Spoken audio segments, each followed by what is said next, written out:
আসসালামু আলাইকুম। আমি এখন যেখানে আছি এটা হচ্ছে যে মালয়েশিয়ার কুয়ালালামপুরের চকেট নামের একটা এরিয়া। হ্যাঁ, এখানে সমস্ত কিছু পাইকারিতে পাওয়া যায়। এখানে আপনার কাপড় চোপড় থেকে শুরু করে তারপরে জুতা, ক্যাপ, টুপি, বেশিরভাগে এই ছোটো ছোটো দোকানগুলো দেখতেছেন না, এই দোকানগুলো হচ্ছে যে মানে চাইনিজ যারা আছে না তাদের দোকান। হ্যাঁ, তারা এইসব এগুলোতে ব্যবসা করে থাকে। হ্যাঁ, এই পাশেও আছে, আপনারা দেখেন, আমি দেখাচ্ছি।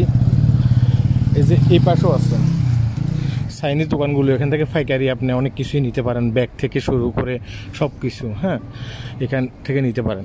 এই যে সামনে যে বিল্ডিংটা দেখতেছেন না, এটা হচ্ছে জিএম প্লাজার সামনে যে এটা দেখতেছেন, এটা জিএম প্লাজা। যারা কুয়ালালামপুরে থাকে, কুয়ালালামপুরের বাইরের কথা বলতে পারবো না, যারা কুয়ালালামপুর থাকে আমাদের বাংলাদেশি, এরা বেশিরভাগই কিন্তু এখানে আসে। হ্যাঁ, এখানে আমাদের বাংলাদেশি অনেক ছোট ছোট দোকান আছে এই জিএম প্লাজারের ভিতরে।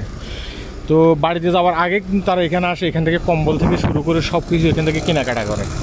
হ্যাঁ, তো গত আওয়ামী লীগ সরকারের আমলে দেখতাম যে এখানে প্রচুর মানে স্বর্ণ চোরাচালানকারী এখানে দেখতাম যে তারা এখানে কী করতো, এখানে দাঁড়িয়ে থাকে, আশপাশে দাঁড়িয়ে থাকে।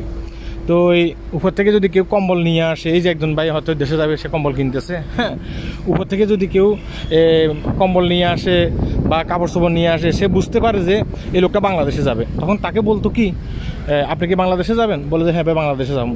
স্বর্ণ টর্ণ নেবেন নাকি? তখন সে হয়তো বলে যে ভাই আমি স্বর্ণ নেবো না। এটা তখন বলে, তখন বলতো যে ঠিক আছে, আমি আপনাকে কিছু 100 গ্রাম স্বর্ণ নেবো, আপনি ওই যে এটাকে কি বলে এয়ারপোর্টে পৌঁছাই দিবেন, আপনাকে এত টাকা দেবো। তো অনেকে কিন্তু রাজি হয়ে যায়। হ্যাঁ, অনেকে কিন্তু রাজি হয়ে যায় আরে তাদের কাছ থেকে স্বর্ণ নিত। তো আওয়ামী লীগ সরকারের আমলে আমরা অনেক দেখছি এখানে। হ্যাঁ, কিন্তু মাইদিয়া যখন তত্ত্বাবধায়ক এই যে ডক্টর ইউনূস সরকার আসছে, পরে কিছুটা কমছে, এখন দেখলাম যে আবার বাইরে গেছে গা। হ্যাঁ, আমি যদি এখানে আধা ঘন্টা থাকে, আমি দেখবো যে হ্যাঁ কেউ কম্বল নিয়ে বাড়িতে আছে, বাড়িটা নিয়ে বাড়িতে আছে, তাকে জিজ্ঞাসাবাদ করবে, ভাই আপনি কি দেশে যাবেন নাকি? আপনি যদি দেশে যান তাহলে এটা নিয়ে যান, ওইটা নিয়ে যান, এগুলো বলবে। হ্যাঁ, এটা হচ্ছে যে সেই জিএম প্লাজার। একটা কথা মনে রাখতে হবে, এরা যে শুধুমাত্র এখানে থাকে বিষয়টা কিন্তু তা না। আপনি যদি আপনার এই যে মালয়েশিয়ার এয়ারপোর্টে যান, সেখানেও কিন্তু তাদেরকে দেখতে পাবেন। তারা আপনি মানে বিভিন্নভাবে তারা আপনাকে প্রলোভন দেখাবে।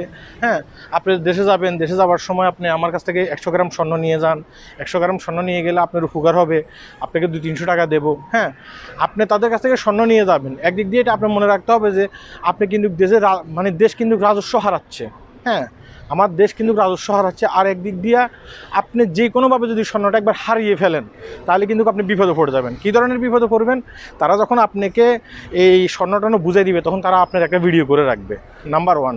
নাম্বার 2 হচ্ছে যে আপনার গ্রামে থাকা যেই আত্মীয় স্বজন আছে, যারা আপনাকে এয়ারপোর্টে রিসিভ করার জন্য আসবে, অনেক ক্ষেত্রে তাদের নাম্বার তারা রেখে দেবে।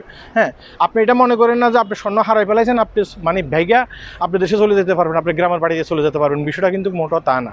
হ্যাঁ, তাদের নেটওয়ার্ক কিন্তু বাংলাদেশে অনেক বড়, তারা বিভিন্নভাবে আপনাকে বিপদে ফেলতে পারবে। তারা কিন্তু সব কিছু জেনে শুনে আপনার কাছে স্বর্ণ দেয়। হ্যাঁ, তো ওই কিছু টাকার জন্য কিন্তু এই কাজগুলো করতে যাবেন না। এই কাজগুলো করতে গেলে আপনি নিজে বিপদে পড়বেন, নিজের ফ্যামিলি হয়রানির শিকার হবে।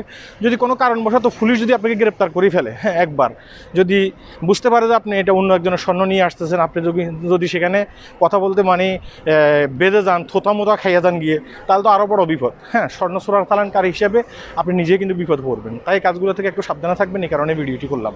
আল্লাহ হাফেজ।